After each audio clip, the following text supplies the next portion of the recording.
Voilà, donc moi je vais aborder un peu l'autre volet, et c'est vrai que il n'y a pas que la nation et la famille, mais la nation et la famille, c'est vrai que c'était important dans les obstacles à la mondialisation. Et en fait, moi j'aborderai vraiment le thème de pourquoi la destruction de la famille est-elle si nécessaire à nos adversaires. La famille, c'est bien sûr la structure familiale, donc ça je vais en parler, mais la famille, elle est composée de l'homme, de la femme, de l'enfant. Donc on va voir aussi comment ils vont faire pour détruire l'homme, la femme et l'enfant. Et puis d'abord, en première partie, c'est comment ils réussissent à détruire l'être humain. Donc moi, c'est vraiment trois parties. La première, c'est l'être humain, la personne humaine, comment ils la déstructurent. La deuxième partie, c'est comment ils arrivent à déstructurer les membres de la famille, hein, l'homme, la femme, l'enfant, chacun. Tout ça est extrêmement bien pensé. Et la troisième partie, donc, ce sera vraiment la structure. J'allais dire, il y a le contenu, hein, c'est-à-dire les membres, et puis il y a la structure qui est le contenant, et comment aussi ils arrivent à détruire et à rendre toute cette, à faire effondrer, vous savez comme on fait effondrer des bâtiments, à faire effondrer ça, voilà, petit à petit, parce que tout ça a quand même été extrêmement bien préparé. Alors en fait je ne vais pas vraiment reparler du contexte, mais bon, il faut quand même parce qu'on en a beaucoup parlé, mais je crois qu'il faut bien se rendre compte que la destruction de la famille, c'est dans cette grande idéologie mondialiste, c'est un des morceaux du patchwork. Vous voyez, vous avez cette grande idéologie, et puis vous avez des morceaux comme ça, des morceaux de puzzle, et quand tous les morceaux seront bien combinés, eh ben on arrivera finalement, mais moi personnellement, et ce sera ma conclusion, mais qui est une conclusion en fait absolument pleine d'espérance, parce que moi ce qu'il faut que je vous dise, c'est que je me rends compte de tout ça, et j'essaye de, comme monsieur disait, Jean-Michel Vernochet disait, et ce qui est très très juste, c'est la vérité vous rendra libre. Moi je crois que la vérité, non seulement elle rend libre, mais elle finit toujours par triompher. Donc en fait moi je suis ni pessimiste ni optimiste en fait. Je pense être très réaliste, et je pense qu'il est extrêmement important, et d'ailleurs c'est pour ça que je vous remercie de m'inviter, parce que je pense que c'est vraiment très important de pouvoir décortiquer pour pouvoir comprendre le mécanisme, pour pouvoir être éclairé, et donc pour pouvoir combattre, mais je suis absolument pleine d'espérance. Enfin, moi je pense qu'une de mes caractéristiques, c'est souvent ce qu'on me dit, et je le ressens comme ça, c'est qu'en fait je suis pleine d'espérance, parce que d'abord j'ai la foi, je crois que en tout cas pour moi c'est très important, et j'ai aussi cette espérance parce que, comme je vous le disais, je pense que derrière le mensonge il y a la vérité, et le mensonge est une imposture, et que l'imposture finit toujours par s'effondrer, voilà, d'une façon ou d'une autre, mais l'imposture finit toujours par s'effondrer.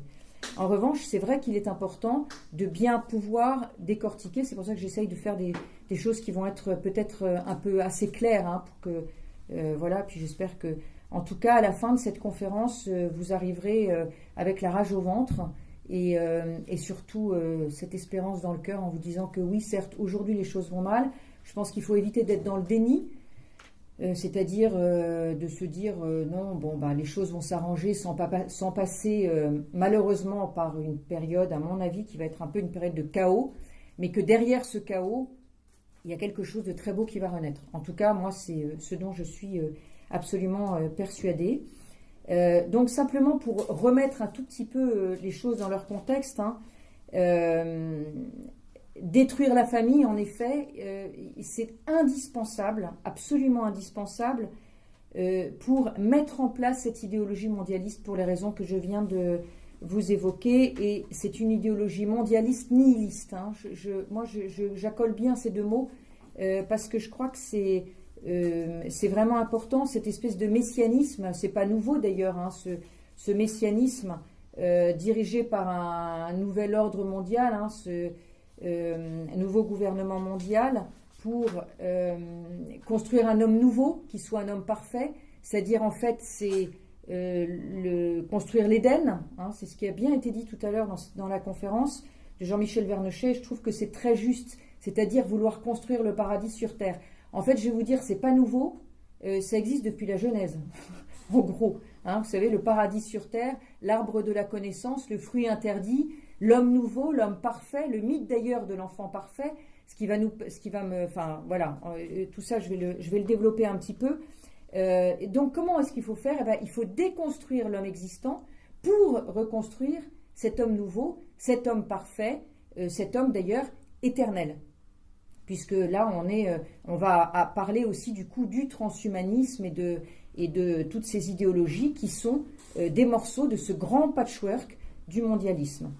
Donc, comment est-ce qu'on va faire pour tuer le vieil homme qui le rattache au vieux monde?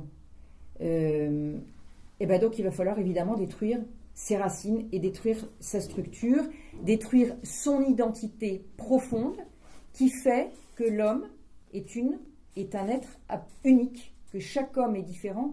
En fait, on va vouloir essayer de construire des clones. Voilà, c'est-à-dire, et d'ailleurs on l'a bien vu tout à l'heure aussi, tout ça a été très bien dit, de ces hommes qui pensent absolument tous la même chose. Et pourquoi est-ce que la famille, c'est très important? Parce qu'en fait, la famille, c'est ce qui rattache au réel. C'est-à-dire la famille, c'est ce qu'il y a d'ailleurs de plus rassurant pour l'homme. C'est ce qui va le rattacher, c'est la première des micro-sociétés, c'est ce qui va le rattacher à la vérité et à la réalité, à ce qui est réel. Donc, on va essayer de détruire ça, de déstructurer ça de façon extrêmement méthodique pour faire rentrer ça dans cette idéologie. Et si la réalité ne correspond pas à l'idéologie, en fait, on va changer la réalité. Il va y avoir une distorsion et on va donc changer cette réalité. On va inventer un mensonge en faisant croire que ce mensonge, c'est la réalité. Alors, je vous disais qu'il y aurait donc 3 parties. La première partie, c'est comment est-ce qu'on va détruire d'abord la personne humaine. C'est-à-dire, on commence par ça, puis après, on va plus rentrer, ils vont plus rentrer dans les détails. En fait, on va essayer d'en faire un homme, une personne, un individu plutôt, un être hors sol, hors sexe, hors nature. On va détruire tout l'ordre naturel. En fait, on va un peu comme le faire flotter hors de la réalité. Vous voyez, le couper comme ça, le faire flotter de la réalité. Donc, comment on va s'y prendre? C'est très simple. En fait, l'homme, qu'est-ce qui fait une personne humaine d'ailleurs? Vous savez, il y a une différence entre la personne et l'individu. Et c'est très important en fait. La grande différence, individualisme, vous voyez, on ne fait pas souvent cette distinction, mais c'est une très grande distinction philosophiquement parlant. La personne humaine, elle a une relation verticale et elle a une relation horizontale. Pour tuer la personne humaine et pour la faire devenir un individu atomisé, replié sur lui-même, on va tout simplement détruire cette relation verticale et détruire cette relation horizontale. La relation verticale, c'est quoi?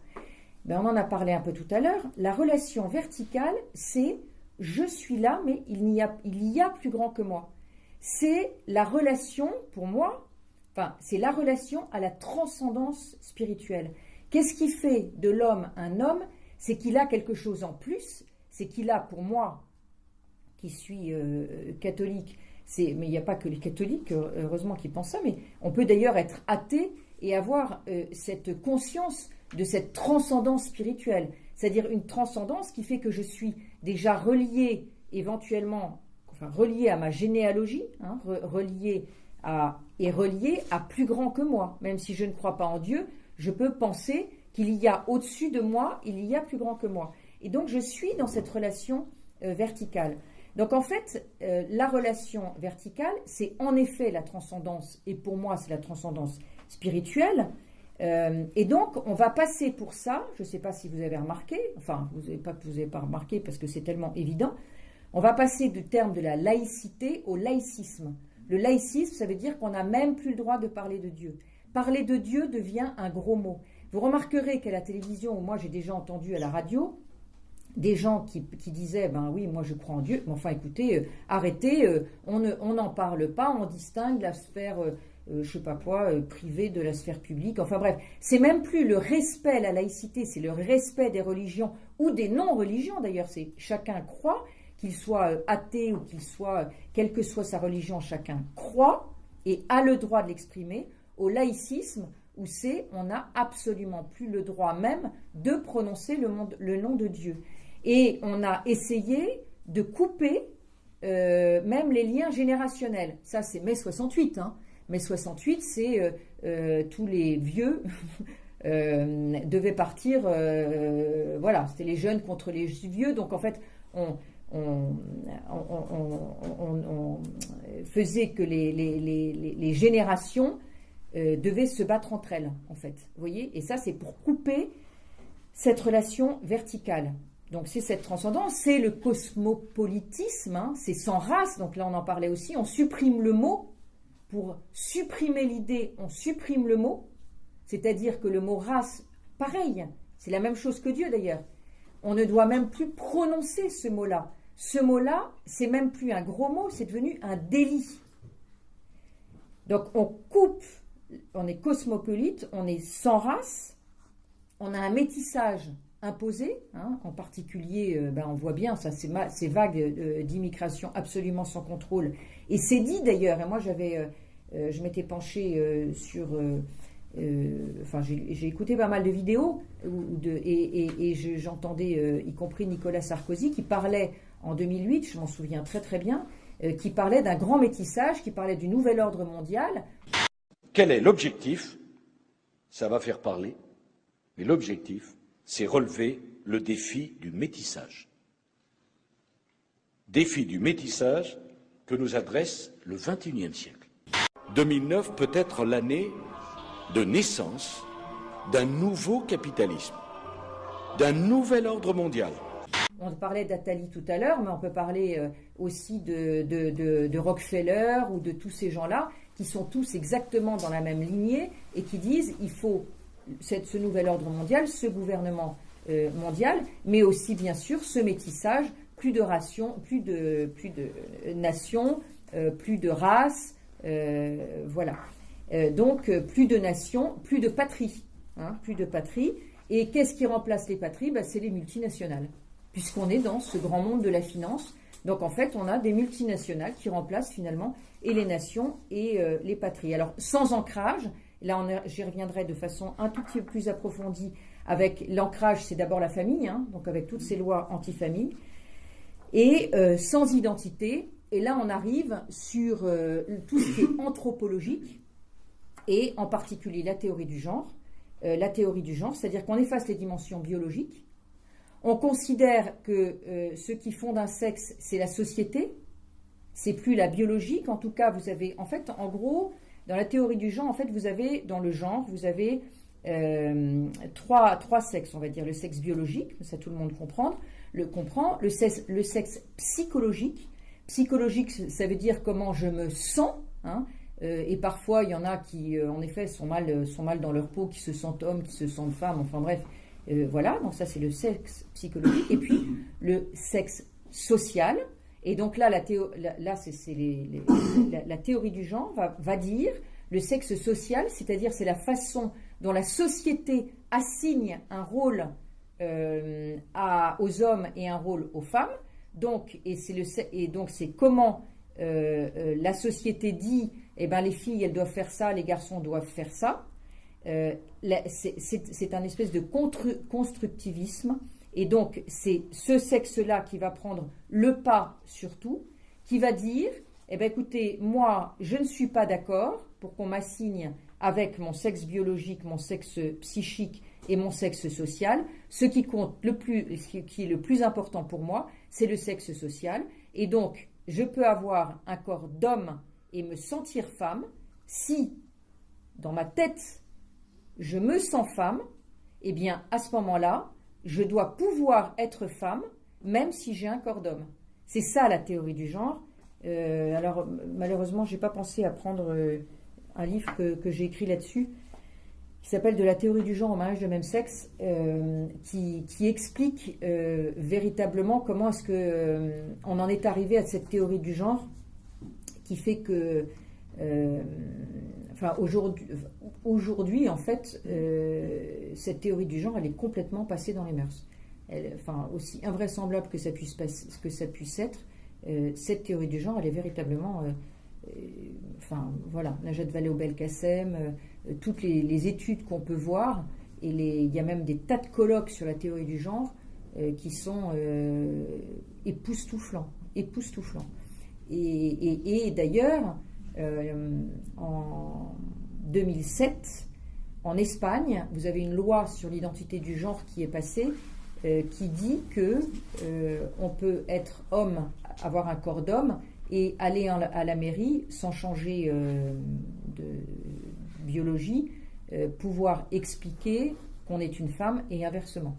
Donc ça s'appelle la loi sur l'identité de genre, et vous avez comme ça quelques pays maintenant, en Argentine c'est comme ça aussi, vous avez quelques pays qui y viennent, et en France, en 2012, il y avait eu une proposition de loi qui avait été déposée par Michel, peu importe, une femme qui était sénateur à l'époque, qui voulait faire passer ça aussi, et donc Hollande avait dit qu'il allait la faire passer, puis finalement on a eu tous ces mouvements sociétaux, et en particulier au moment du mariage, pour tous qui ont, je crois heureusement, retardé, mais ça c'était prévu aussi dans les tuyaux de François Hollande quand il a été élu. C'était pas une proposition au même titre que la fameuse proposition 31 du mariage pour tous, mais quand on lisait son programme, donc toutes les pages de son programme, il y avait une loi de ce type qui était prévue. Donc je vous disais, donc ça c'est la relation verticale, c'est-à-dire l'identité profonde, et puis tout ce qui peut le relier, tout ce qui peut l'ancrer en fait. Et puis il va être aussi coupé de sa relation horizontale. Donc c'est ça la personne humaine, c'est aussi la relation horizontale. Et donc, M. Vernochet en a parlé aussi tout à l'heure, on va le couper de tout ce qui est, alors évidemment aussi, la première micro-société qui est la famille, mais aussi tous les corps intermédiaires, parce que les corps intermédiaires, c'est absolument capital pour une personne humaine. Pourquoi ? Parce que l'être humain est une personne de lien, et que si on lui coupe tous ces liens, il se rétrécit sur lui-même.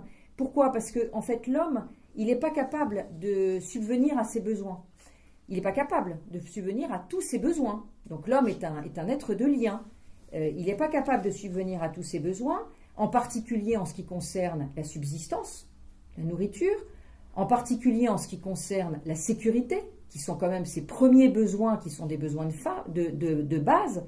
Eh bien, si on coupe tous ces corps intermédiaires qui vont lui procurer tout ce dont il a besoin, il va être directement dépendant de l'État, du pouvoir, qui va prendre possession de lui et qui va en fait créer par ce fait-là, de couper de toute cette relation horizontale, ça va créer une anxiété, c'est-à-dire une société extrêmement anxiogène.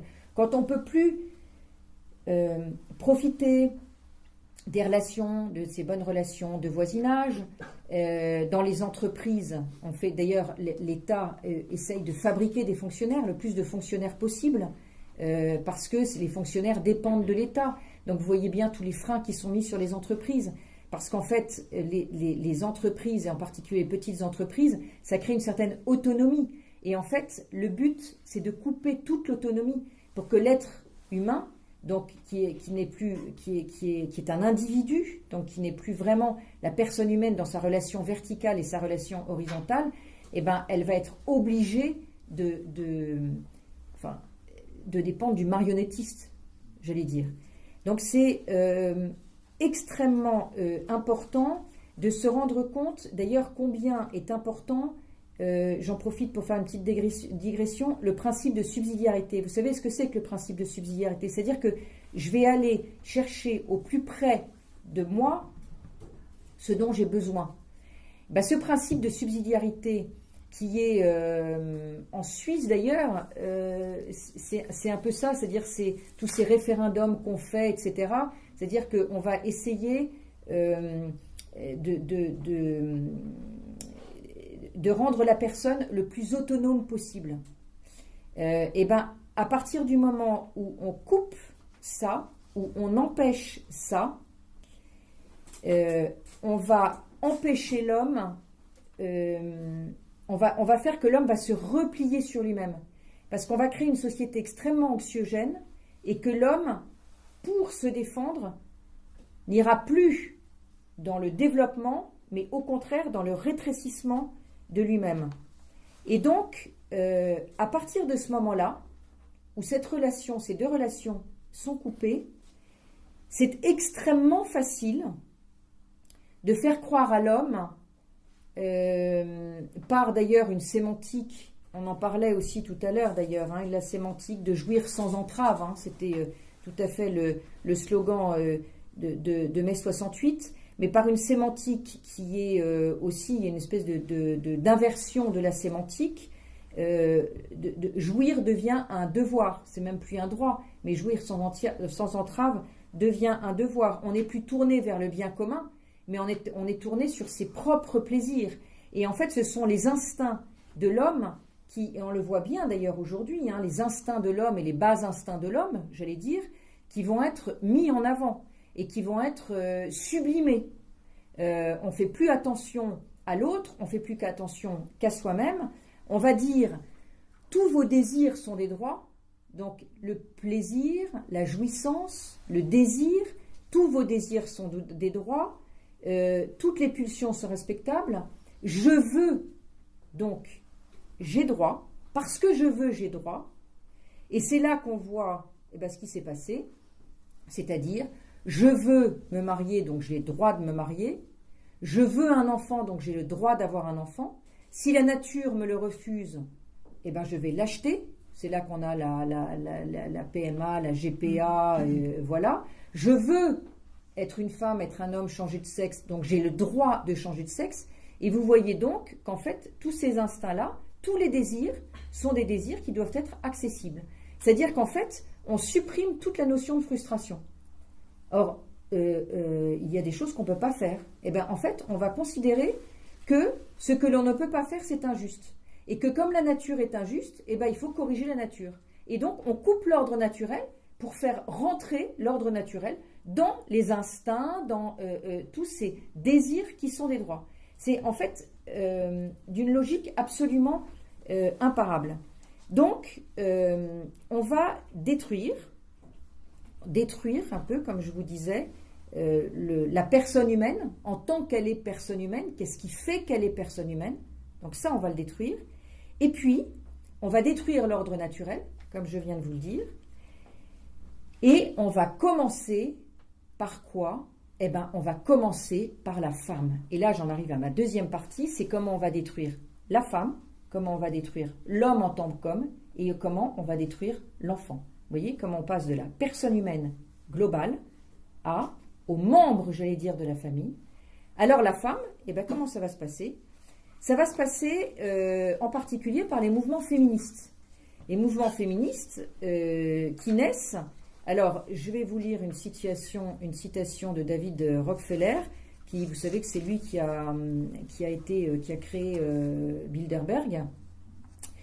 Donc, les femmes sont en fait des instruments. Le féminisme, ça a été créé toute pièce pour le mondialisme, pour la finance, pour assouvir tout ça. Parce qu'en fait, on sait très bien que la femme, c'est l'âme de la famille. Donc évidemment, pour détruire une famille, le mieux, c'est de commencer par détruire son âme. Détruire son âme, mécaniquement, ça va détruire sa tête. Sa tête, c'est l'homme. Et mécaniquement, tout ça va détruire le fruit de l'âme et de la tête qui est l'enfant. David Rockefeller disait, il avouait, et ça on peut le retrouver extrêmement facilement sur Internet, que le féminisme était financé par les banquiers et qu'il n'avait rien de spontané. Il le dit aussi clairement, je l'ai entendu aussi clairement que ce que je vous dis. C'est-à-dire que le féminisme, c'est juste un prétexte. Pourquoi? Parce que ça permet de... Il le dit de façon tellement cynique en plus, voilà, c'est triste pour les femmes. Pourquoi? Parce qu'en fait, il y a des doubles taxes. Hein. Une femme qui va travailler, ou une femme, tous les divorces dans la famille, etc., ben, en fait, ça fait double taxe, double consommation. Et puis, quand une femme, quand on va détruire comme ça cette famille, on va beaucoup plus facilement avoir des enfants qui vont être éduqués hors de la maison et qui donc vont être beaucoup plus faciles à influencer. Donc ça, c'est pas une invention, une de mes inventions, c'est David Rockefeller qui le dit de façon aussi clairement que je vous dis. Alors pour ça, pour détruire la femme, en fait, on va utiliser plusieurs mécanismes. Et c'est pour ça que je vais vous dire, en fait, c'est triste pour la femme, vraiment. D'abord, il va y avoir une action psychique sur son mental. L'action psychique sur son mental, c'est-à-dire qu'en fait, on va toucher les points sensibles de la femme qui font qu'une femme est une femme. Vous savez, les femmes, pas des femmes qui ressemblent à des hommes, mais des femmes, avec toute la féminité et la beauté de ce qui fait les qualités de la femme, l'homme en ayant d'autres qualités qui sont tout aussi belles, mais qui ne sont pas exactement les mêmes. Donc en fait, on va dévaloriser sa féminité. On va la dévaloriser d'abord en tant que femme.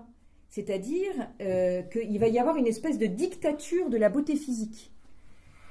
La femme doit être belle. La femme, il faut que ça se voit. Et il y a une espèce de, comme je vous disais, une espèce de dictature. C'est-à-dire qu'on va trouver petit à petit, d'ailleurs, des magazines où finalement la beauté va devenir quelque chose d'inatteignable.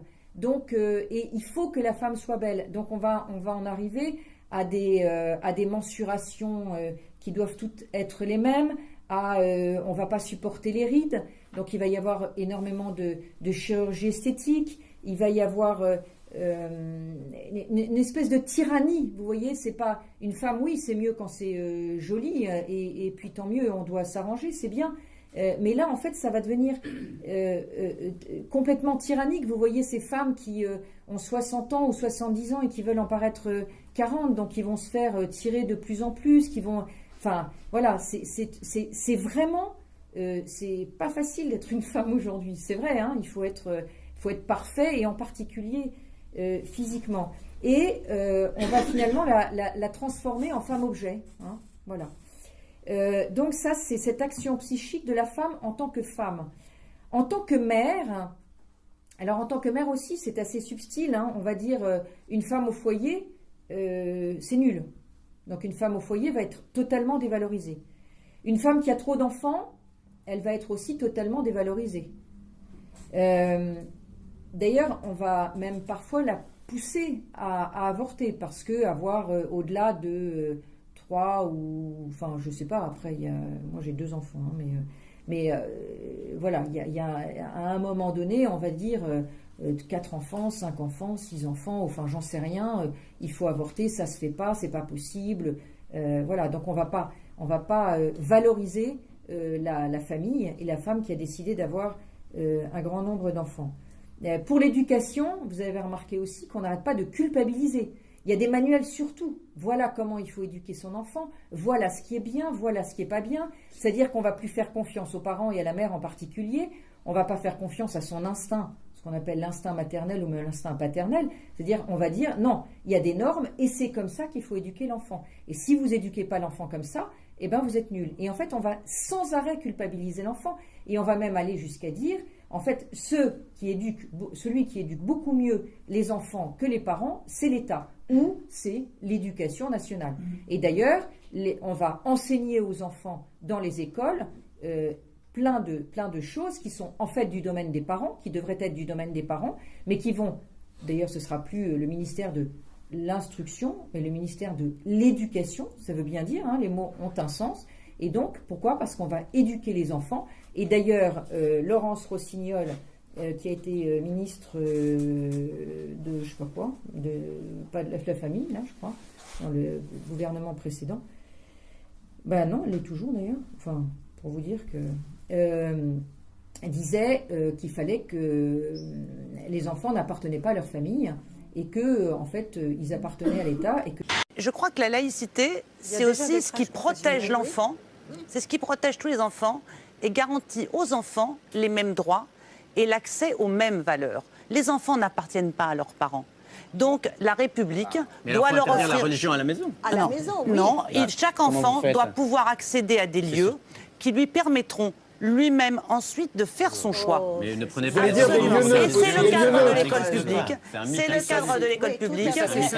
Et donc, ce que disait aussi M. Vernochet tout à l'heure, Jean-Michel Vernochet, c'est que il fallait mettre les enfants de plus en plus tôt à l'école pour que ces enfants malléables, on puisse leur enseigner la bonne idéologie parce que les parents n'étaient pas capables d'enseigner. Le problème, c'est qu'il y a un grand nombre de parents qui le croient et qui pensent qu'en effet, qui rentrent dans cette culpabilisation et qui du coup délèguent leur autorité, qui délèguent ça à l'éducation nationale. Et en tant qu'épouse aussi, donc vous voyez, en tant que femme, en tant que mère et en tant qu'épouse, ce qui fait une femme. En tant qu'épouse, ça va être quoi? Ça va être l'activation, sans arrêt l'activation de la peur d'être quittée. Si c'est pas une surfemme. Donc on va toujours pousser la femme à faire plus en disant mais si tu n'es pas une surfemme, c'est-à-dire que si tu n'es pas une maîtresse parfaite, une femme parfaite, une amante, on va dire, parfaite, une épouse parfaite, une mère parfaite, tu vas être quittée par ton mari. Mais d'ailleurs, si tu veux pas être quittée par ton mari, t'as qu'à le tromper. Et donc, on arrive à des sites comme Glidden. Vous avez entendu parler de Glidden. Glidden, c'est un site qu'on dit fait par des femmes. En fait, nous, on est allé chercher derrière, c'est pas du tout fait par des femmes, mais fait par des femmes pour des femmes, où on va pousser les femmes à tromper leur mari de façon anonyme. Voilà, donc on va... et puis vous avez vu tous ces sites aussi, ou alibi.com, où je sais pas quoi font les trucs, où en fait on dit on va vous donner des alibis, comme ça vous pourrez tromper vos maris ou vos femmes d'ailleurs tranquillement, vous leur direz que vous êtes avec une copine, et puis en fait vous irez retrouver votre amant, et puis votre mari n'en saura rien, etc. Donc en fait, il y a vraiment une action psychique sur la femme pour arriver à détruire ou en tout cas à fragiliser toutes ces dimensions, tant de femmes que de mères, que d'épouses. Et en fait, du coup, il lui reste qu'une seule solution, c'est d'aller travailler et consommer. Et là, on voit que la première boucle est bouclée. On a réussi, et ce que disait David Rockefeller, il faut la pousser à travailler et à consommer. Et bien avec ça, c'est tout à fait réussi. Donc ça, c'est la femme. Ensuite, oui, je juste ajouter en fait que comment est-ce qu'on va réussir à faire ça, à croire ça aussi à la femme, et c'est tout à fait les mouvements féministes, hein, c'est ça. C'est la dialectique marxiste qu'on retrouve absolument tout le temps et partout. Il y a les oppresseurs et les opprimés. Vous êtes, vous, femmes, des opprimés. Hein, c'est vraiment le mouvement féministe au départ, c'est vraiment ça. Vous devez sortir du joug de l'homme qui vous opprime. Et donc voilà. Et donc, libérez-vous. En réalité, comme ça a été vu aussi tout à l'heure, au nom de la liberté, en fait, on crée l'asservissement. Puisque, pour toutes les raisons qu'on a vues, en particulier cette espèce de dictature de la femme qui doit être une surfemme, en fait ne la libère pas, mais en réalité la servit complètement. Donc en fait quand on, j'allais dire, stérilise la femme, mécaniquement on stérilise l'homme. C'est-à-dire que quand on détruit la femme, mécaniquement on va détruire l'homme. Et finalement, c'est les deux sexes qu'on stérilise. On ajoute à ça, pour l'homme, on ajoute à ça une espèce de féminisation de l'homme. C'est-à-dire qu'on dit qu'il n'y a plus de différence entre les hommes et les femmes. Hein, ça, c'est aussi la théorie du genre, c'est-à-dire un homme et une femme, c'est la même chose. Je ne parle pas d'égalité ou je ne parle pas d'égalité des droits, ou je ne parle pas de supérieur, inférieur, etc. Hein. Je dis, c'est pas la même chose. Un homme, c'est pas une femme, et une femme, c'est pas un homme. Quand on dit que l'homme et la femme, c'est la même chose, en fait, on fait perdre un peu on crée un espèce de flou autour de ce qu'est la féminité et ce qu'est la virilité. Et d'ailleurs, comment dire, on culpabilise l'homme qui a une attitude virile. L'homme qui a une attitude virile, qui a une attitude d'homme, qui a une attitude de protecteur. Hein. Vous allez peut-être trouver que je suis très ringarde, mais en fait, je ne le crois pas. Je ne le crois pas. Je pense que depuis la préhistoire, c'est comme ça. C'est-à-dire que l'homme, et pourquoi il est physiquement plus fort que la femme, il y a bien une raison à ça. C'est qu'il allait chasser, il était le gardien, voilà, et la femme était le gardien du foyer. Alors bien sûr, ça a changé, et c'est très bien. Et si ça n'avait pas changé, moi je ne serais pas non plus là et je ne travaillerais pas, et voilà. Donc tout ça, je suis évidemment bien d'accord, et je préfère travailler que tricoter. Et encore, j'aime bien tricoter aussi, mais je veux dire, voilà. Mais ce que je veux dire, c'est que à vouloir enlever les rôles, en fait, on rend les choses extrêmement floues, extrêmement poreuses. Et je crois qu'en déféminisant la femme, on dévirilise l'homme. Et qu'un homme viril, un homme qui est un homme, un homme-homme, très vite, il est catalogué comme étant agressif ou comme étant... voilà, donc il y a une espèce de féminisation de la société qui fait que l'homme peut avoir, à la limite, presque un complexe d'être un homme-homme. Et ça, c'est vraiment la théorie du genre a fait énormément pour ça. Et on voit bien d'ailleurs que, ce qui est intéressant, c'est que, donc on voit bien, on a bien vu toutes les tentatives de Najat Vallaud-Belkacem en particulier pour inaugurer des crèches où en fait on obligeait les petits garçons à jouer à la poupée et les petites filles à jouer au camion. J'ai absolument rien contre, moi qui est garçon et fille, évidemment que mon fils, s'il avait envie de jouer à la poupée ou au poupon quand il était petit, il jouait, je veux dire, voilà, c'est très bien comme ça. Et si ma fille voulait jouer au petit camion, elle joue au petit camion, c'est pas ce sujet-là. C'est juste que on oblige en fait, on oblige les enfants à aller contre ce qu'ils ont envie de faire. Et donc, de dire qu'il n'y a absolument aucune différence, en fait, comme je vous disais tout à l'heure, ça stérilise les deux sexes. Voilà. Et puis vous avez remarqué aussi cette mode androgyne. C'est une mode androgyne, quoi. Même parfois sur des panneaux publicitaires, vous savez, les 4x3 là, quelquefois, je m'arrête et je me dis, en fait, est-ce que c'est une publicité? Est-ce que c'est un homme ou est-ce que c'est une femme? Et au bout d'un moment, j'arrive à voir, et encore, je ne suis pas tout à fait sûre que je ne me suis pas trompée. Mais ça, c'est pas du tout innocent. Et on en voit quand même énormément comme ça. J'allais dire qu'on en voit de plus en plus.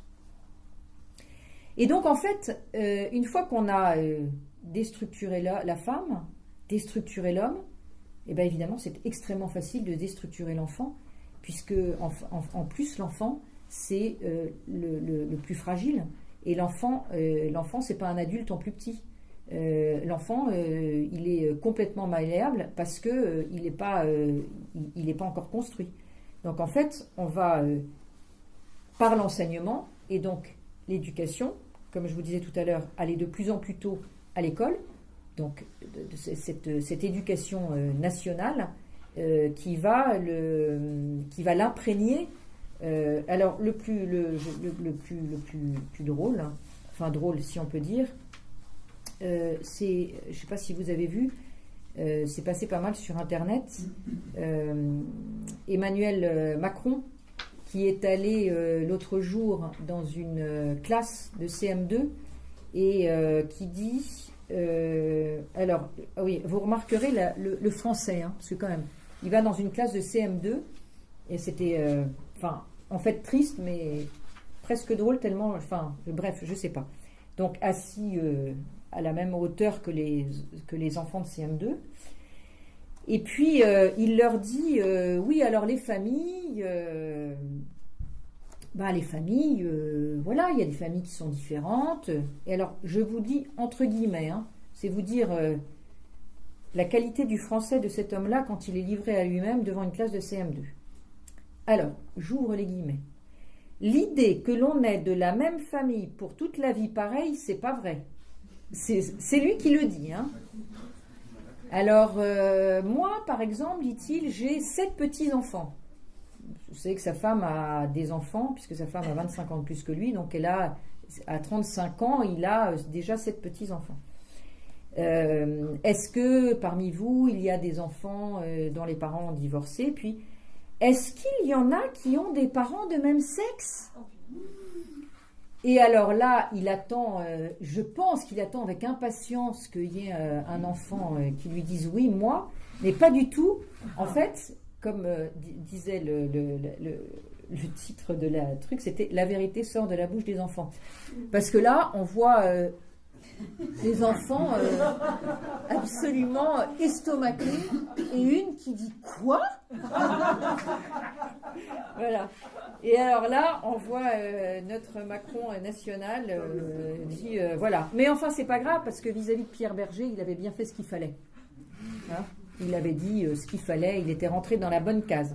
Mais vis-à-vis des enfants, il n'était pas rentré dans la bonne case. Donc c'était voilà.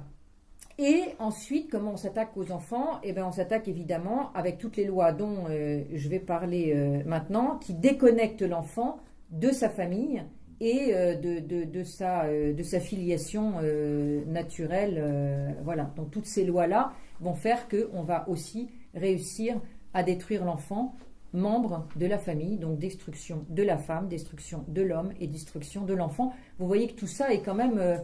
c'est bien ordonné en fait. Hein. Enfin, moi j'ai décortiqué comme ça, mais j'ai trouvé que... Enfin, j'aime bien faire des plans en fait. Hein. Je ne sais pas si vous avez remarqué, mais j'aime bien faire des plans. Et en fait, quand j'ai décortiqué un peu tout ça, je me suis dit que tout ça était extrêmement bien ordonné quand même. On voit bien que c'est pas totalement dû au hasard.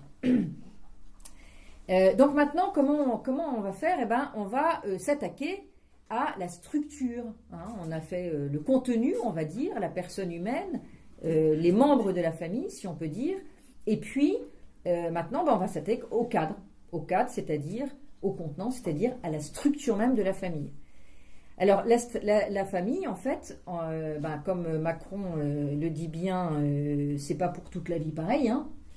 Il faut la redessiner, il faut la reconfigurer, il faut la déstructurer pour la mettre au goût, à la norme du mondialisme, c'est-à-dire à la norme du sans norme, on pourrait dire. Donc en fait, c'est pour ça qu'on a des lois ont été votées qui sont toujours plus transgressives de cet ordre naturel. Ça commence en fait par l'avortement.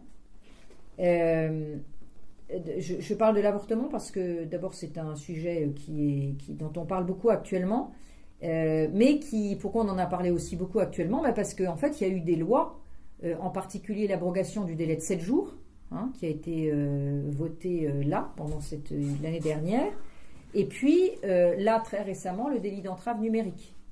Le délit d'entrave numérique qui est quand même extrêmement grave parce que indépendamment de ce sujet-là, à partir du moment où on considère qu'il peut y avoir des délits d'entrave numérique, ça veut dire que c'est contre la liberté d'expression. On parlait d'ailleurs d'Internet tout à l'heure en disant que ça pouvait être justement certains sites, alors on était d'accord sur les recherches, hein, je suis tout à fait d'accord, mais ensuite que certains sites pouvaient amener à réfléchir sur tout un tas de sujets, celui-là en particulier, mais pas que, eh ben, à partir du moment où ça ne va pas dans la doxa, eh ben, on peut considérer qu'il va y avoir des délits d'entrave numérique. Donc il y en a qui vont dire pour l'avortement, je suis pour l'avortement, donc on va considérer peut-être que c'est pas grave, sauf qu'en fait si c'est extrêmement grave, parce que tout ce qui est applicable peut être évidemment, enfin j'allais dire ça fait jurisprudence quoi. Et donc c'est une façon pour eux d'entrer dans l'ère du numérique et de pouvoir créer des délits très élargis pour la liberté d'expression. Alors l'eugénisme aussi, hein, l'eugénisme, puisque quand on sait que 96% des enfants trisomiques sont éliminés, en fait, c'est une sorte d'eugénisme.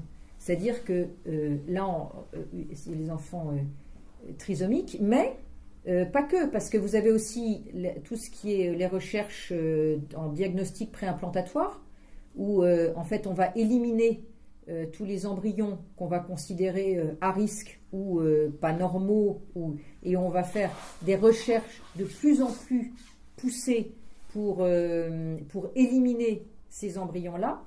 Et puis, ça c'est préimplantatoire.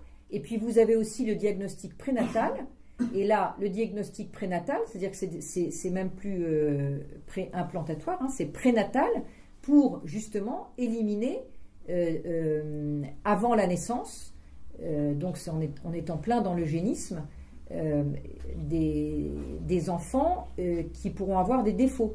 Le problème, c'est que je trouve que c'est grave parce que d'abord, on est dans le mythe de l'enfant parfait, hein, donc il faut que l'enfant il corresponde exactement aux critères. J'avais regardé un film qui était un film de science-fiction, mais qui n'en est plus tellement un maintenant, qui s'appelle Bienvenue à Gattaca. Je ne sais pas si vous l'avez vu. Je trouvais que ce film était absolument passionnant, et je trouve qu'on est en plein dedans en fait. On est en plein dedans, c'est-à-dire qu'en fait n'étaient conservés que les enfants. C'est-à-dire en fait on faisait des diagnostics aux femmes enceintes, et il y avait des marqueurs, et l'embryon devait rentrer dans ces marqueurs, et dès qu'il ne rentrait plus dans ces marqueurs, on demandait à la femme d'avorter. Et bien en fait, on est en train d'arriver exactement là-dedans, c'est-à-dire que on fait des diagnostics comme ça prénataux. Le problème, c'est que je trouve que c'est aussi un frein à la recherche. Par exemple, je reviens sur les enfants trisomiques parce que je trouve que c'est extrêmement caractéristique. Sur les enfants trisomiques, il y a des recherches qui ont été faites, ou en particulier par le professeur Lejeune, qui visait à guérir en fait la trisomie 21, qui est un chromosome en plus.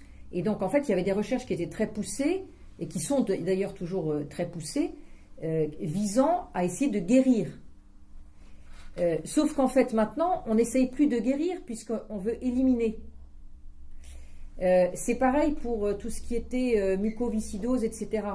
En fait, on ne fait plus des recherches pour guérir, on fait des recherches pour diagnostiquer tout ce qui pourrait être hors de la normalité, pour en fait éliminer.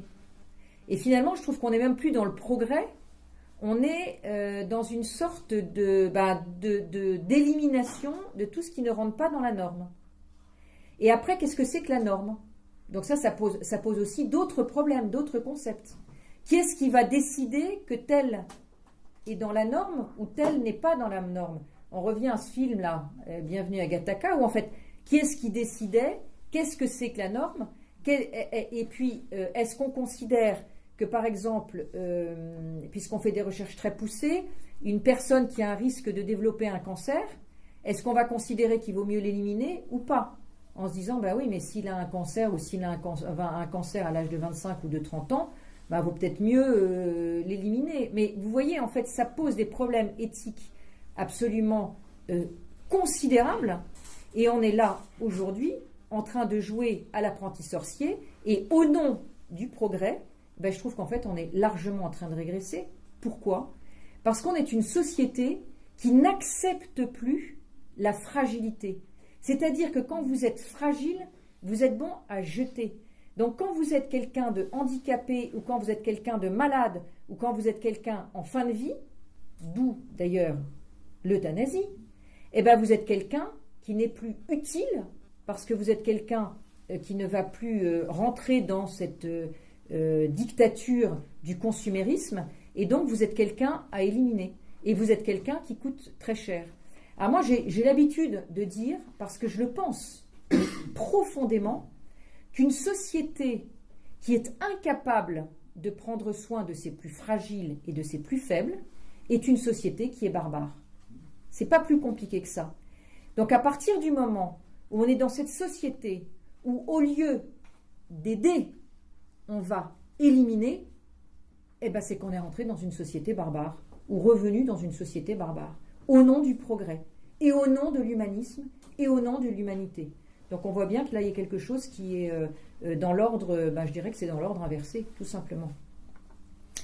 Donc comme on est dans ce que je vous disais tout à l'heure, ce mythe du bébé parfait, le bébé qui doit rentrer dans la norme, et bien forcément, on a dépassé tous. Vous voyez tous les. On voit bien d'ailleurs dans les lois bioéthiques qui sont passées récemment par rapport aux lois bioéthiques précédentes, où tout ce qui était diagnostic prénatal, diagnostic préimplantatoire, etc., ou recherche sur les embryons, c'était du domaine de l'exception.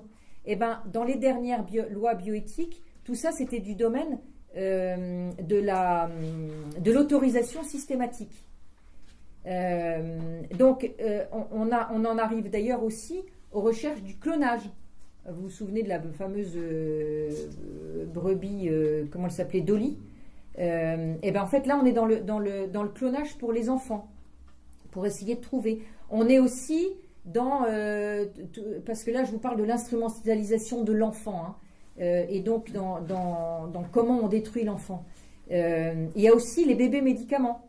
Vous avez vu ça? Des bébés qu'on a fait naître parce qu'ils pouvaient servir à guérir le frère ou la sœur qui était né avant, et parce qu'il avait par exemple des cellules ou que du groupe sanguin ou des choses comme ça, ou alors on allait puiser dans cet enfant à naître ou né ce qui était nécessaire pour guérir l'aîné. Est-ce que vous vous imaginez, si vous êtes né pour ça, ce que ça peut créer comme traumatisme abominable, de se dire je ne suis pas né parce qu'on avait envie de moi, mais je suis né pour pouvoir guérir.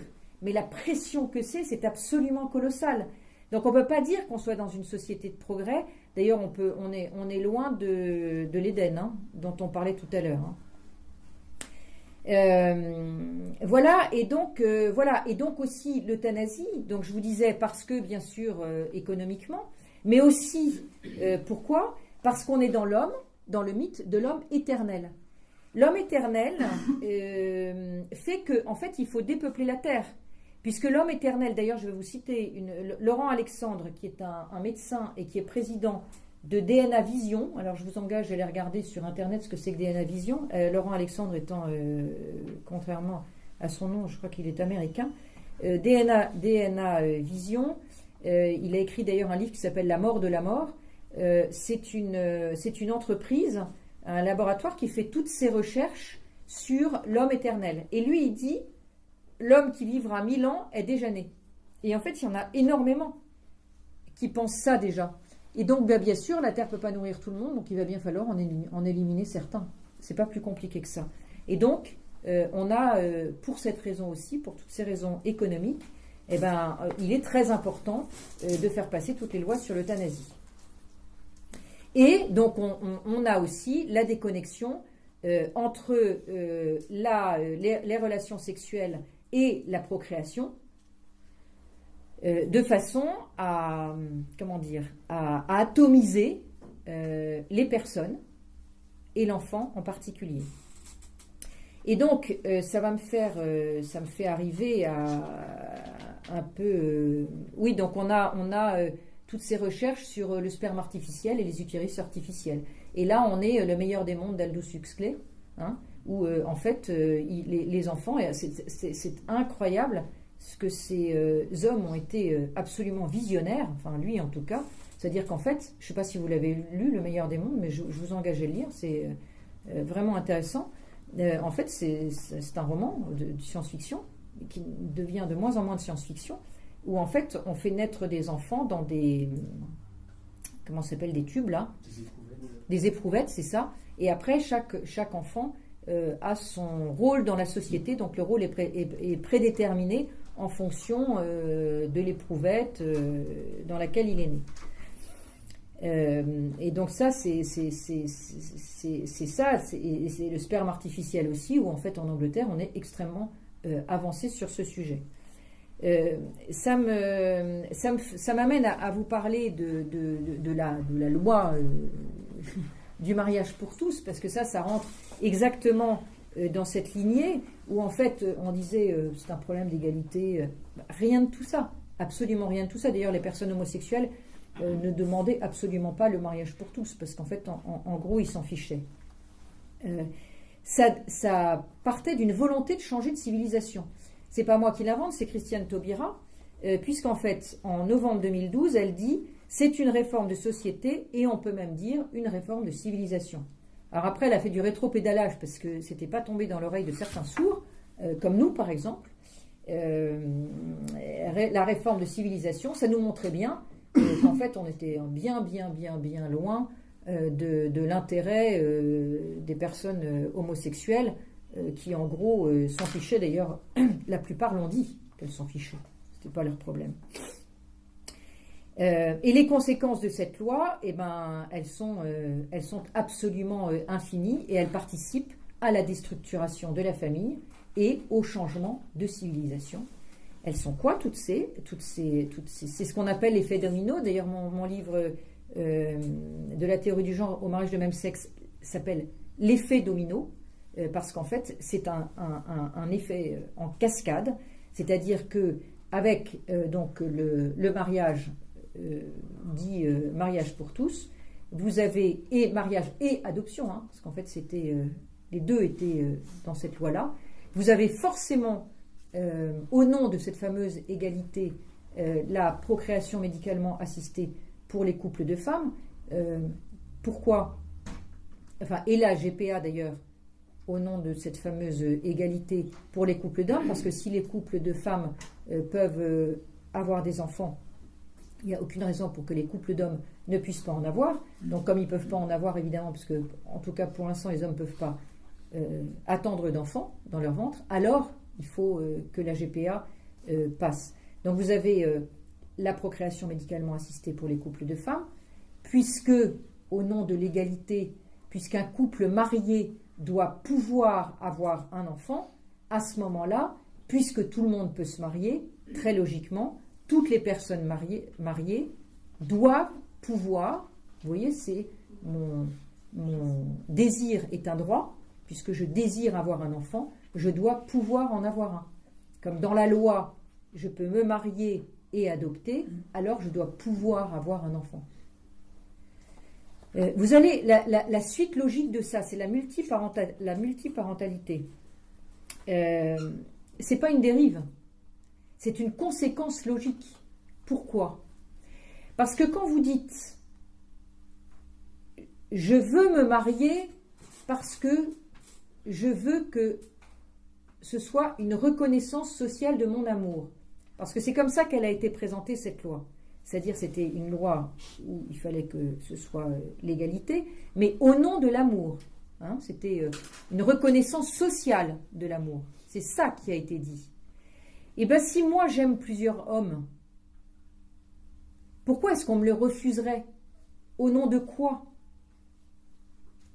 L'égalité entraîne qu'il puisse y avoir mariage entre plusieurs personnes. Et d'ailleurs, c'est évidemment ce qui est déjà réclamé en France. Mais il y a certains pays où ça se fait déjà. En particulier en Suède ou aux États-Unis, je crois que c'est en Californie, où en fait, il y a des personnes qui ont pu se marier à 3. Et c'est tout à fait logique. Pourquoi est-ce que ce serait réservé simplement aux personnes, si c'est plus fondé sur l'altérité homme-femme pour structurer, pour avoir une famille structurée et pour avoir des enfants, pour donc structurer cette famille, pourquoi est-ce qu'on ne pourrait pas faire à ce moment-là des familles à 3 personnes, si c'est la reconnaissance sociale d'un amour? Et il y a aussi une conséquence qui est assez dramatique, c'est qu'en fait, ce qui nous a été dit, c'était que ce qui faisait... en fait, on parlait de parenté sociale. Vous souvenez-vous, on parlait de parenté sociale, c'est-à-dire que, en fait, la parenté, qu'elle soit biologique, j'assimile l'enfant biologique à l'enfant adopté quand il a un père et une mère. Je l'assimile parce qu'en fait, il y a une analogie. Parce qu'en fait, on a dit aussi, mais après tout, les enfants adoptés, c'est pas des enfants biologiques. Non, c'est pas des enfants biologiques. Mais ça pourrait être. Il y a une analogie. Parce que l'enfant adopté, il aurait pu naître de ce couple, homme-femme. Il n'est pas né de ce couple. Mais il y a une analogie. C'est symbolique. Vous avez quand même un père et une mère. À partir du moment où vous n'avez plus cette parenté biologique, on a parlé de parenté sociale. C'est-à-dire, la parenté sociale, c'est celui qui élève l'enfant, qui éduque l'enfant. Donc, comme il éduque l'enfant, il a le droit de devenir le père ou la mère de l'enfant. Dans un couple homosexuel, vous avez le parent biologique et puis vous avez le compagnon du parent. Pourquoi est-ce qu'il a le droit d'adopter? Parce qu'en fait, c'est lui qui éduque l'enfant. Donc, c'est ce qu'on appelle la parenté sociale. Donc, on n'est plus du tout dans la parenté biologique, on est dans la parenté sociale. Et on dit, la parenté sociale, c'est ce qui fait le parent, c'est le désir et c'est le projet parental. Vous avez dû entendre ça 1000 fois. C'est le projet parental qui va faire l'enfant. Alors moi, je vais donner juste 2 exemples. S'il n'y a plus de projet parental, qu'est-ce qui se passe? Si vous avez un homme et une femme qui ont un projet parental, qui conçoivent un enfant, mais qu'au milieu, il n'y a plus de projet parental. On est à 6 semaines de grossesse, et puis finalement, l'homme dit, écoute, moi finalement, cet enfant, j'en veux pas, j'ai plus de projet parental sur cet enfant, j'ai plus de projet. Comment ça va se passer concrètement? Si c'est la volonté qui fait le parent. Mais moi, ça peut vous paraître surréaliste, parce que l'autre jour, j'écoutais Europe 1, et que j'ai entendu ça. J'ai entendu un homme qui a appelé et qui a dit, moi, je considère que cet enfant n'est pas mon enfant parce que je n'ai pas de projet parental sur lui. Donc, vous voyez comment, petit à petit, en fait, on fait bouger les codes, on fait changer, on pousse les barrières, en fait. Il y a plus de, on sent bien qu'il y a plus de limites. C'est ça, des parents qui vont se séparer pendant la grossesse, qu'est-ce qui va se passer? Vous voyez? Donc en fait, quand on a parlé juste, et puis moi j'ai entendu beaucoup de gens dire oui, mais bon, après tout, s'ils veulent se marier, bon, évidemment, l'adoption, je ne suis pas tellement pour, mais bon, après tout, s'ils veulent se marier, ils peuvent faire comme ils veulent. C'est pas le problème de savoir comment faire comme ils veulent, c'est qu'est-ce qu'on veut comme structure pour notre société. On n'empêche pas des gens de vivre ensemble. On dit juste qu'il faut définir un cadre, parce qu'en fait, on est dans une société, et que dans une société, il faut qu'il y ait un cadre qui soit un cadre dirigé vers le bien commun. Le bien commun, c'est quoi? C'est cette alliance extrêmement subtile entre le respect de la personne humaine et des droits de la personne humaine et l'intérêt général. C'est extrêmement subtil, le bien commun. Donc on ne peut pas comme ça décider de faire exploser les barrières en disant, ben oui, mais s'ils ont envie, s'ils s'aiment, ils ont bien le droit. Eh ben, oui, je peux aimer 3, 4, 5 personnes. Et alors, est-ce que ça me donne le droit?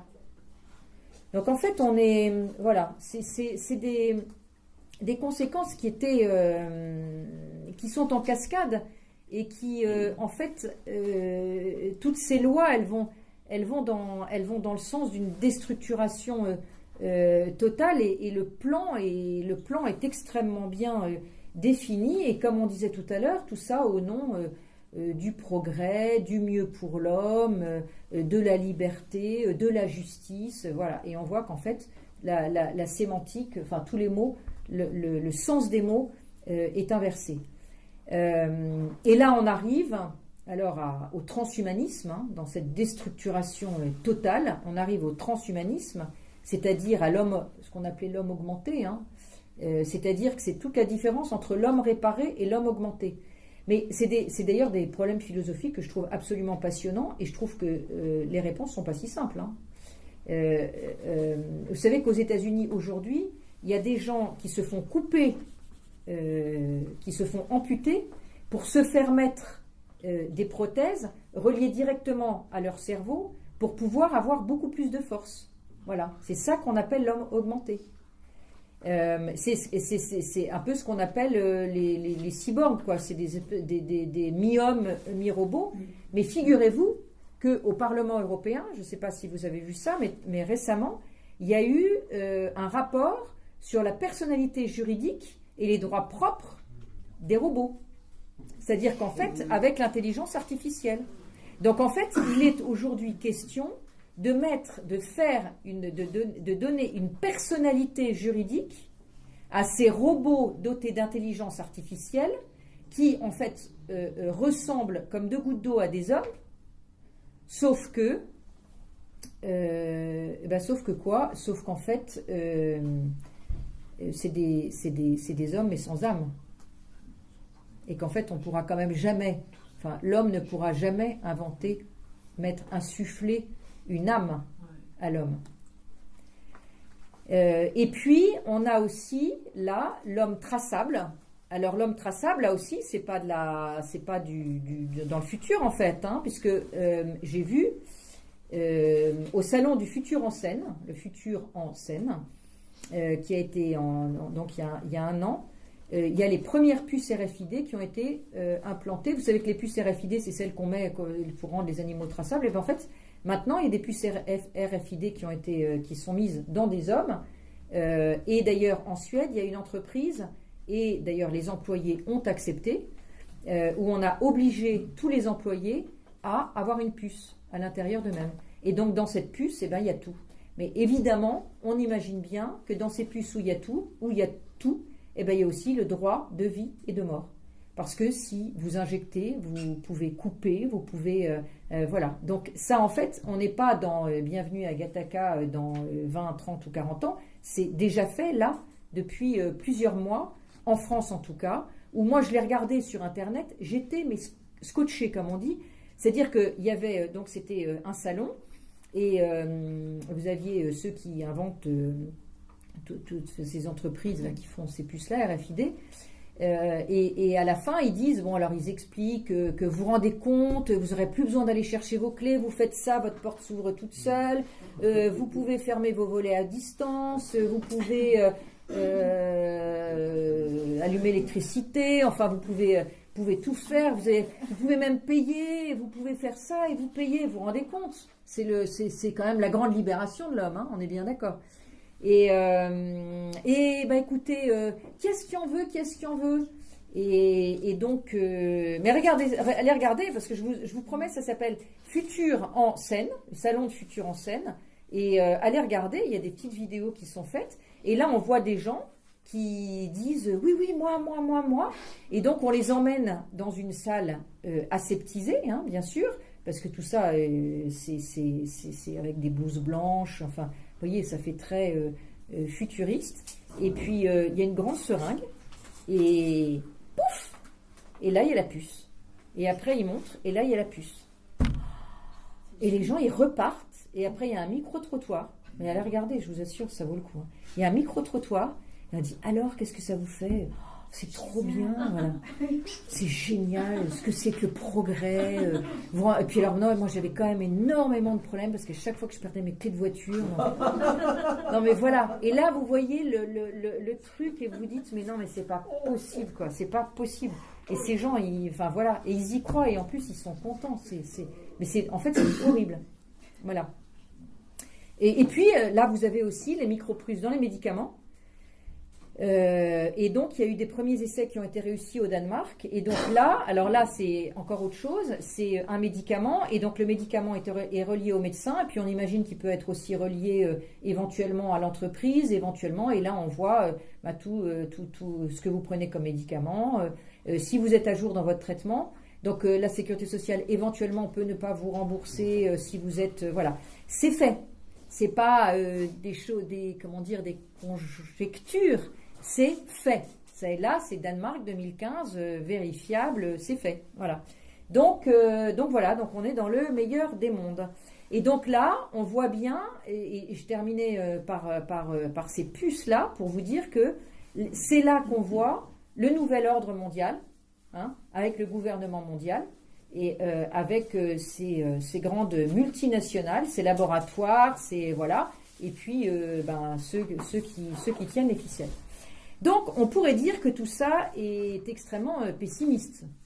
Mais comme je vous disais tout à l'heure, moi je suis pas une grande optimiste, mais je pense que je suis une... c'est vrai que sachant tout ça, on pourrait se dire, comment est-ce qu'elle peut encore avoir le moral? Eh bien écoutez, j'ai un moral d'acier.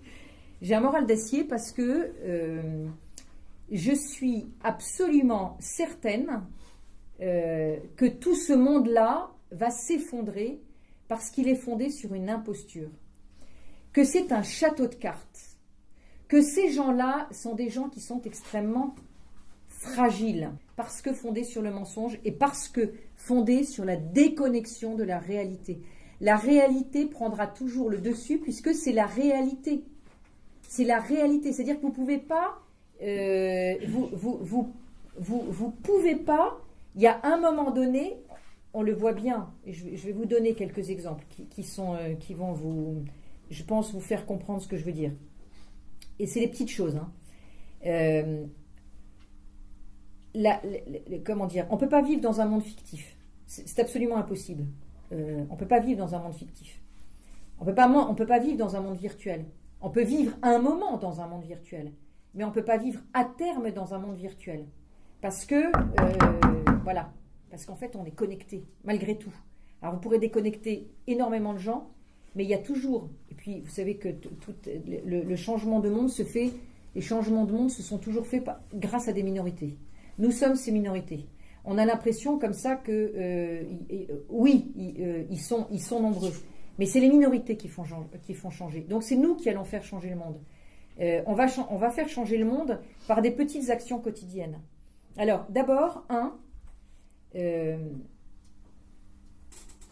je crois qu'il est important, je le dis parce que j'ai la foi et que je ne m'en cache pas et qu'en fait, non seulement je ne m'en cache pas, mais en fait je la proclame parce que je crois que le retour au spirituel, quand je vous parlais de cette connexion, vous voyez, quand je vous parlais en fait, c'est comment est-ce qu'on va faire, on va faire en recommençant par nous-mêmes, chacun de nous, pour retisser ou renforcer ce qu'on a voulu couper de nous, c'est-à-dire à la fois ce lien, cette relation verticale dont je vous parlais et cette relation horizontale.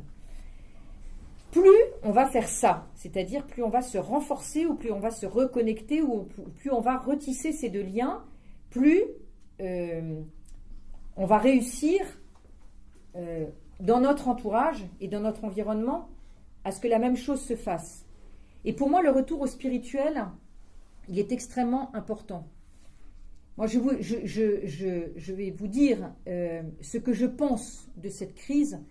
Je vous dis avec, et vous n'êtes évidemment pas obligé de penser comme moi, mais je pense qu'il y a quelque chose de, on peut l'appeler différemment, hein, mais je pense qu'il y a quelque chose de très vrai. Je pense que, parce que j'ai la foi, je pense qu'on est vraiment dans un combat, avant d'être dans un combat temporel, on est, je crois, dans un combat spirituel.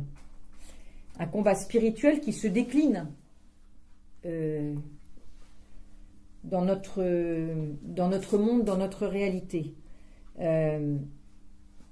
Donc, je crois que le retissage de ce lien, à la fois avec notre généalogie et à la fois avec, qu'on soit chrétien ou pas, ou d'autres religions, mais ce lien transcendantal, c'est un lien qui est extrêmement fort. Et donc, je crois qu'il ne faut pas s'imaginer qu'on va y arriver tout seul comme ça, avec nos petits bras et nos petits muscles. Je ne le pense pas. La deuxième chose, donc, c'est le retour au réel. Le retour au réel, pour moi, est absolument inéluctable. Je comprends qu'on en doute quand on voit ça. Mais ce que je dis, c'est que l'homme a un instinct de survie et qu'il n'y a rien de plus fort que l'instinct de survie. Pourquoi? Parce que c'est pas la tête qui est la plus forte. Vous savez, quand on va au combat, on n'y va pas avec sa tête, on y va avec ses tripes. Le courage, il vient des tripes. Et l'instinct de survie, alors bien sûr la bataille des idées, hein, donc c'est bien pour ça d'ailleurs qu'il y a toutes ces conférences, et puis que vous avez tous les livres, enfin que j'ai aussi d'ailleurs, mais tous ces livres, etc. C'est absolument capital, hein, parce qu'en fait il faut connaître son adversaire pour pouvoir le combattre. Ça c'est évident. Donc il faut décortiquer tout ça. Mais qu'est-ce qui fait qu'en fait on gagne?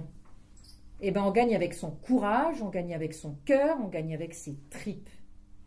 Donc il faut les renforcer en fait. L'instinct de survie de l'homme, c'est ça qui va nous sauver. Aujourd'hui, on veut tuer l'homme. Mais l'homme en fait, il ne va pas se laisser abattre comme ça. Donc on ne va pas se laisser abattre comme ça.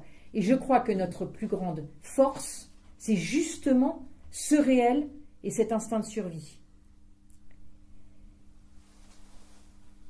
Je crois que depuis quelques années, et je dirais que c'est devenu plus visible avec ces grands mouvements sociétaux dont vous avez peut-être fait partie, je ne parle pas seulement de R, hein, mais des mouvements contre le mariage pour tous, etc. Je pense que ça c'est une espèce de vague irrépressible. Voilà, c'est une espèce de vague. Il y a vraiment quelque chose qui est en train de se passer. Et d'ailleurs, c'est pour ça que de l'autre côté, ça se déchaîne. Parce que, vous savez, c'est comme un sanglier blessé. Un sanglier blessé, ça va avoir une force absolument considérable, mais ça va finir par mourir. Et ben, je crois qu'aujourd'hui, on n'est pas nous ne sommes pas le sanglier blessé, justement. Je crois que le sanglier blessé, ce mondialisme qui a encore beaucoup de force, hein, est le sanglier blessé. Et que donc il va se déchaîner jusqu'à ce qu'il meure. Mais ça, j'en suis absolument convaincue, et je suis convaincue que c'est la fin de la société morbide. Je ne vous dis pas qu'on ne va pas passer par une phase de chaos, parce que j'en suis intimement persuadée. Mais je pense qu'on a les armes pour se battre. Regardez, pourquoi je dis ça? Je vous donne des tout petits exemples, mais cette reconnexion au réel, vous voyez ça dans le retour aux liens de proximité. Et en particulier, Internet, pour ça, est très bon. Vous avez tous ces échanges qui se font, tous ces liens de proximité qui se retissent. Je trouve qu'à la fois, on n'a jamais été aussi loin et aussi proches les uns des autres. Mais on voit bien que tout ce lien social, et regardez-vous d'ailleurs, hein, avec le R, comment vous tissez ce lien social et comment vous êtes fort. Et comment, en fait, il y a, moi qui me balade, si on peut dire, depuis des années, hein, parce que sur ces combats-là, ça doit faire une dizaine longtemps. Donc je vois en France, je peux vous le dire, mais je vous le promets, je vois cette espèce de France des gens qui se redressent, vous voyez, même physiquement, voilà. Mais moi je le vois par rapport à il y a 10 ou 15 ans, où je voyais que les gens étaient beaucoup plus recroquevillés, etc. Là, je le vois ça, je vois ce courage qui monte, je vois cette colère. Pourquoi il y a cette colère? Parce que la colère, c'est l'émotion qui apparaît lorsque les valeurs, l'intégrité de la personne est attaquée. Eh bien oui, nos valeurs, notre intégrité sont attaquées. Et le moteur et la colère est un excellent moteur. Je ne vous parle pas de la violence, hein, la colère et la violence, ce n'est pas la même chose. Peut-être qu'on y viendra, mais je vous parle de la colère. La colère, vous savez, c'est quand ça monte là comme ça, parce qu'on sent que les choses ne sont pas justes. Et bien ça, je le sens, moi, dans toute la France. Et je sens ce courage qui monte. Je vois beaucoup de gens anesthésiés. C'est ce qu'on nous montre à la télévision. Mais ça, c'est ce qu'on nous montre à la télévision. Mais moi qui vais comme ça, de ville en ville, je peux vous dire qu'il est en train de se passer des choses absolument extraordinaires dans toute la France. Donc ça, c'est peut-être ça d'ailleurs qui me pousse, moi, à continuer à y aller et avoir cette espérance chevillée au corps, parce que j'en suis absolument sûre. Je voudrais juste terminer sur la question du sacrifice personnel. Je vous parlais du courage. Je pense que personne aujourd'hui ne peut faire l'économie de cette question. Qu'est-ce que je suis prêt, moi? Je me la pose, moi, cette question. Qu'est-ce que je suis prêt à donner? Qu'est-ce que je suis prêt à sacrifier dans ma vie pour défendre ma liberté, la liberté, pour défendre la vérité, pour défendre ma foi, si je l'ai, pour défendre ma patrie, pour défendre, qu'est-ce que je suis prêt à donner? Qu'est-ce que je suis prêt? Comment aujourd'hui? Qu'est-ce que je vais faire aujourd'hui? Vous voyez, moi je crois que le grand oui, le grand combat de demain, on n'y arrivera que si on est dans le petit oui du quotidien. Voilà. Alors, c'est super de brasser des idées. Moi, j'adore ça. Honnêtement, j'adore ça. J'aime même la contradiction. J'ai été pas mal dans des débats télévisés où j'étais parfois seule contre 9 et tout. C'était le pire. Seule contre 9, ça fait beaucoup quand même. Mais voilà, c'est du débat. Voilà. Tout ça, c'est les idées. C'est super important. Le courage, c'est dans les tripes. Et le courage, c'est au jour le jour. C'est qu'est-ce que je vais faire aujourd'hui, moi, comme petit pas. Quand je me lève le matin, qu'est-ce que je décide de faire pour mon pays, pour ce que je crois, pour mes enfants, pour ma famille, voilà. Et en fait, ce que vraiment je voudrais vous transmettre là, c'est de vous dire que alors oui, parce que j'ai la foi, je suis sûre que oui, bien sûr, on va gagner. Bien sûr, on va gagner, mais on ne gagnera qu'à une seule condition, c'est que si chacun, on ne fait pas l'économie justement de savoir ce qu'on est prêt à donner, voir, est-ce que je suis prêt à sacrifier mes biens? Parce qu'on parle du grand mondialisme, mais on a tous, pas forcément beaucoup de biens, mais on a bien... Voilà, qu'est-ce que je suis prêt à sacrifier de mes biens? Ce n'est pas seulement les biens du voisin, mais c'est les miens aussi. Qu'est-ce que je suis prêt? Et je me rends compte que finalement, quand je dis est-ce que je suis prêt à sacrifier ma vie, c'est parfois plus facile de dire oui, peut-être parce que ça paraît plus abstrait, je ne sais pas, que de dire est-ce que je suis prêt à sacrifier mes biens. Voilà. Donc je crois que oui, on va y arriver, mais en fait, ça ne dépend pas du grand je ne sais pas quoi. Ça dépend de chacun de soi. C'est-à-dire qu'en fait, moi, j'ai vraiment pris l'habitude de dire que l'homme providentiel, il ne viendra pas. L'homme providentiel, c'est chacun de nous. Mais je trouve ça tellement rassurant de se dire ça. On est toujours là en train de se dire, mais alors quand est-ce qu'il vient? Alors quand est-ce qu'il vient? Quand est-ce qu'il vient? Mais je ne sais pas quand est-ce qu'il vient. Mais quand est-ce que je viens moi? Qu'est-ce que je fais moi pour moi? Qu'est-ce que je fais moi pour mon pays? Vous voyez? Donc en fait, l'homme providentiel, c'est chacun d'entre nous. C'est pas plus compliqué que ça. Et si chacun, on se dit, je suis responsable au moins de moi-même, au moins de mon courage, qu'est-ce que j'ai dans les tripes, et de mon voisin, et de ma famille, et de mes parents, et de la personne fragile que j'ai autour de moi. Et ben voilà, et c'est comme ça que le monde va changer. Et je crois vraiment que c'est ça qu'il faut se dire, c'est-à-dire on est dans la responsabilité personnelle. Le monde changera si nous, on commence par changer. Voilà.